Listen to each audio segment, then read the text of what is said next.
Hello friends, जय माता दी। कैसे हैं आप सब दोस्तों? बताने के लिए कमेंट में जय माता दी ज़रूर लिखिएगा। दोस्तों, आ रहा है करवा चौथ का त्यौहार। सभी सुहागनें श्रृंगार करेंगी और माँ गौरी से अपने पति की लंबी आयु के लिए प्रार्थना करेंगी। माँ गौरी आप सभी की मनोकामनाएं ज़रूर पूरी करें, यही मेरी प्रार्थना है।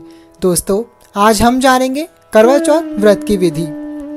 व्रत कैसे करें, कुंवारी लड़कियां कैसे व्रत करें, गर्भवती कैसे व्रत करें, जिनका पहला करवा चौथ है वो कैसे व्रत करें। तो चलिए स्टार्ट करते हैं। फ्रेंड्स, पहले आप जान लीजिए कि इस बार करवा चौथ 4 नवंबर 2020 को है। करवा चौथ की पूजा की तिथि और शुभ मुहूर्त मैंने दूसरे वीडियो में बताया है। जानने के लिए डिस्क्रिप्शन बॉक्स में आपको एक मिल जाएगा, उसकी वीडियो देख लीजिएगा। अब बता दूं कि व्रत वाले दिन आपको सुबह जल्दी उठना चाहिए। नित्य कर्मों से निवृत्त होकर स्नान करके आपको हल्के रंग के वस्त्र पहनने चाहिए। सबसे शुभ रंग लाल है, इसलिए आपको इस दिन सुहागन के लाल रंग में खुद को रंगना चाहिए।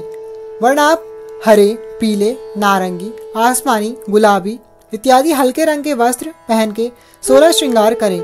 आप सभी ने मेहंदी तो लगा ही ली होगी। अब आपको अपने पूजा घर में आके माँ करवा चौथ की स्थापना करनी है। करवा चौथ माता की फोटो को आपको स्वच्छ करके चुनरी पहनाकर और श्रृंगार कराकर अपने पूजा स्थल में स्थापित करना है। करवा चौथ माता की फोटो इस टाइम मार्केट में इजीली अवेलेबल हो जाती है। और फिर उन्हें धूप, दीप, पुष्प से पंचोपचार पूजा करनी है। अभी सिर्फ सिंपल पूजा करें, क्योंकि जो हमारी मुख्य पूजा है वो हम शाम को करते हैं। फ्रेंड्स, अब हम बात करेंगे सरगी की। सरगी लेना बहुत ज़रूरी होता है, सम्मान का प्रतीक होता है। अगर आप सरगी लेते हैं तो सुबह सूर्योदय से पहले ही ले लें। 3 बजे से 5 बजे के बीच ले सकते हैं। अगर आपके यहाँ सरगी नहीं ली जाती तो जैसा आपके यहाँ परंपरा हो वैसा ही करें।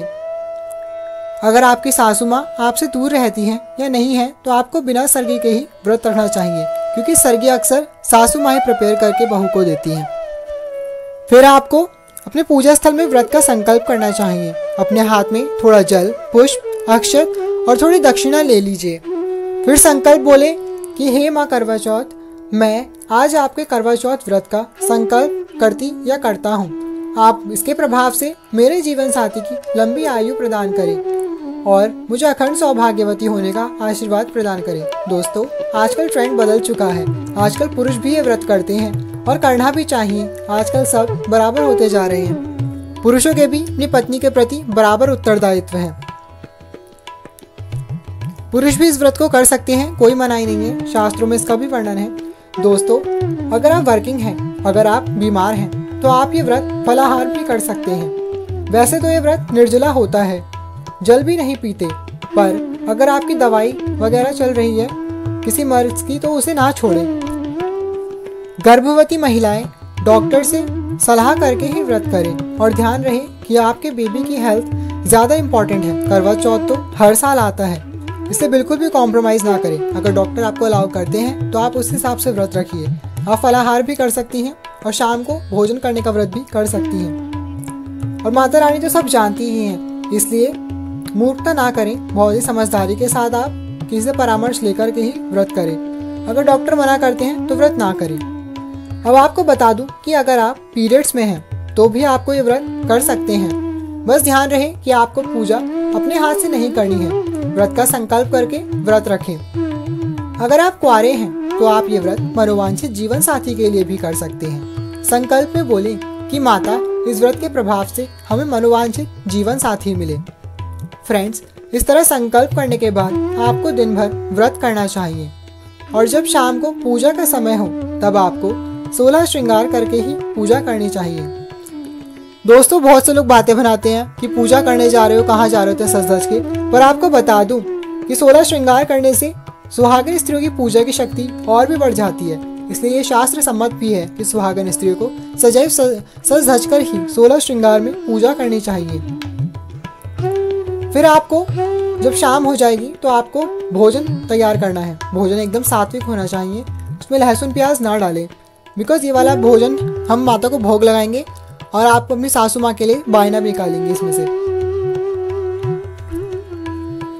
पहले आपको पूजा स्थल में सारा सामान प्रिपेयर कर लेना है। सामान में भोजन रखिएगा और जो है श्रृंगार का सामान भी रख लीजिएगा, ये बायने में निकलेगा सासू माता के लिए। फिर आपको सर्वप्रथम पूजा गणेश जी की पूजा करनी है। वैसे भी इस दिन गणेश चतुर्थी भी होती है मासिक, तो चतुर्थी की पर्व है, आपको गणेश जी की माँ गौरी के साथ अवश्य पूजा करनी चाहिए। पहले गणेश जी की पूजा करें, उसके बाद आपको अपने पूजा स्थल में 2 कलश रखने चाहिए। एक कलश आपके पानी पीने के लिए और एक कलश उसमें मिट्टी का करवा होना चाहिए। मिट्टी का करवा रखें क्योंकि ये करवा चौथ है, जिसमें नली हो ऐसा करवा रखें।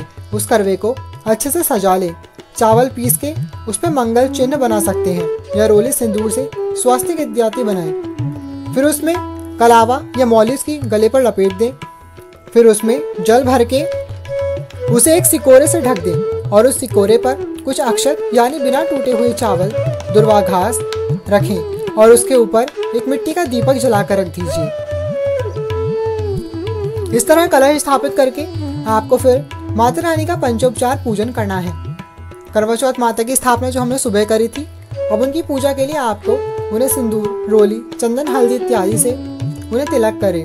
उन्हें जो श्रृंगार का सामान है वो चढ़ाएं, जो आप अपनी माता को सासू माँ को बायने में देंगे। जो आपका श्रृंगार का सामान है उससे माता का श्रृंगार करें, चूड़ी, बिंदी, बिछिया, मेहंदी इत्यादि से। फिर माता को भोजन का भोग लगाएं और फिर धूप दीप दिखाएं। इस प्रकार से पूजा करके आपको फिर करवा चौथ की कथा सुननी चाहिए। दोस्तों, कोई भी व्रत बिना कथा के संपूर्ण नहीं होता, इसलिए कथा जरूर सुने। मैंने हर एक वीडियो में आपको कथा की विशेष महत्व बताया है कि हर व्रत में कथा जरूर सुननी चाहिए। मैंने कथा का एक वीडियो भी बनाया है, आपको डिस्क्रिप्शन बॉक्स में लिंक मिल जाएगा, उससे भी आप कथा सुन सकते हैं। कथा सुनते हुए अपने हाथ में कुछ पुष्प, चावल और दुर्वा घास जरूर रखें। फिर कथा पूर्ण होने के बाद उसे माता को अर्पित कर दें। अगर आप पीरियड्स में हैं तो आप किसी कुंवारी कन्या से भी कथा पढ़वा सकते हैं और पूजा करा सकते हैं, पर बाद में उस कन्या को कुछ दक्षिणा जरूर दें। या फिर आप अपने पति से पूजा कराएं और कथा आप मेरे वीडियो से भी सुन सकते हैं। इस तरह कथा पढ़ के आपको जो बायने की थाल है जिसमें आपने भोजन, श्रृंगार और दक्षिणा का सामान रखा है, उस थाल पर से हाथ में थोड़ा सा जल लेकर के अपने दाएं हाथ में बाएं से लेके दाईं ओर यानी कि लेफ्ट से राइट आपको घुमाना है। उस थाली के ऊपर से जितना भी बायने का सामान है सबके ऊपर से फेर दीजिए। ऐसा आपको 2 बार करना है और वो जो जल है उसे भूमि पर छिड़क दीजिए। फिर माता की आरती करते हुए पूजा संपूर्ण करें और भूल चूक के लिए क्षमा प्रार्थना करें। फिर आपने जो कलश स्थापित किया था, जिसपे दिया रखा था, वो आपको चंद्रमा को अर्घ्य देने के लिए ले जाना है। आप जहाँ भी छत या बालकनी से दर्शन करेंगे वहाँ आपको वो दीपक रखना चाहिए और फिर चंद्रदेव को देखते हुए जल की धारा से अर्घ्य दें, उनकी आरती उतारें और पति की लंबी आयु की प्रार्थना करें। फिर आपको छलनी में वो दीपक रखना है। फिर उस छलनी से आपको सर्वप्रथम चंद्रदेव का दर्शन करना है, फिर तुरंत बाद अपने पति के दर्शन करने हैं। ध्यान रहे चंद्रमा के दर्शन और आपके पति के बीच में किसी और के दर्शन ना हो।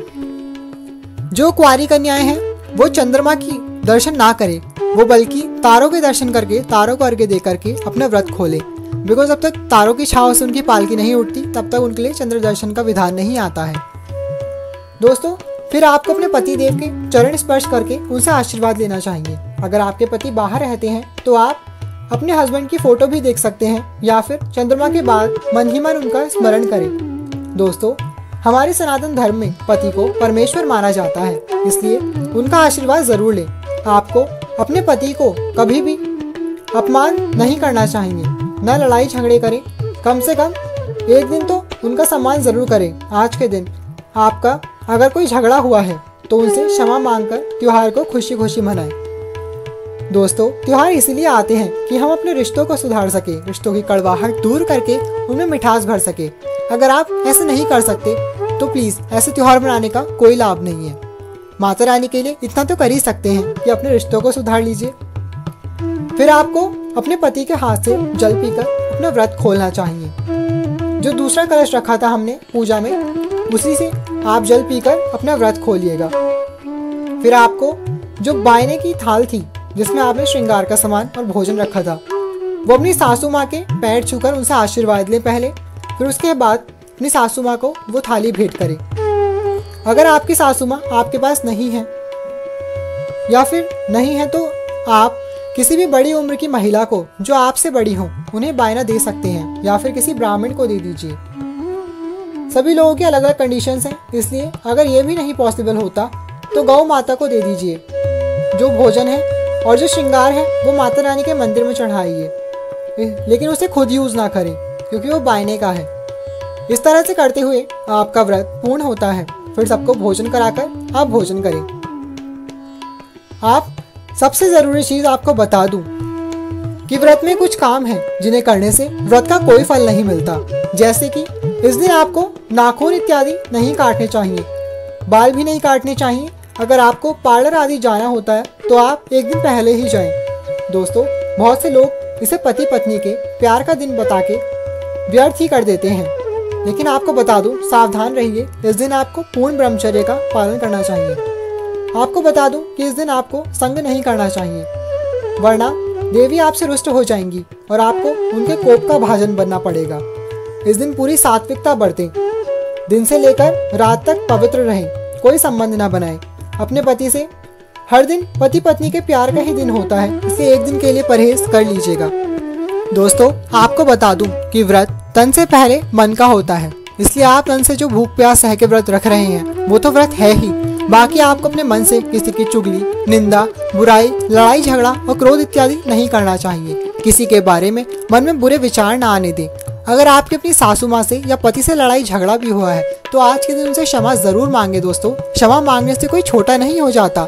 क्षमा तो वही मांगते हैं जो महान मांग लीजिएगा और अपने रिश्तों को सुधार लीजिएगा। दोस्तों, रिश्ते इसीलिए आते हैं ताकि हम उन्हें सुधार कर उनमें मिठास भर सके, इसलिए सभी ये त्योहार बनाए गए हैं। दोस्तों, मैंने आपको इतनी जानकारी दी। अगर आपको मेरा वीडियो अच्छा लगा है तो इसे ज़रूर लाइक कीजिएगा, ज़्यादा से ज़्यादा लोगों तक शेयर कीजिएगा। और मुझसे कनेक्टेड रहने के लिए अगर आपने अभी तक मेरे चैनल को सब्सक्राइब नहीं किया है तो प्लीज़ दोस्तों अभी जल्दी से जो नीचे सब्सक्राइब का ऑप्शन है उस पर क्लिक कीजिएगा और बेल आइकन को भी प्रेस कर दीजिएगा ताकि आने वाली वीडियो सबसे पहले आप तक पहुँचे। अगर वीडियो से रिलेटेड आपका कोई क्वेश्चन है जो आपको समझ में ना आया हो, आपको कुछ पूछना हो तो आप मुझसे कमेंट में ज़रूर पूछ लीजिएगा, आपको रिप्लाई ज़रूर मिलेगा। अब मिलेंगे अगली वीडियो में। Thank you all, love you all, जय माता दी।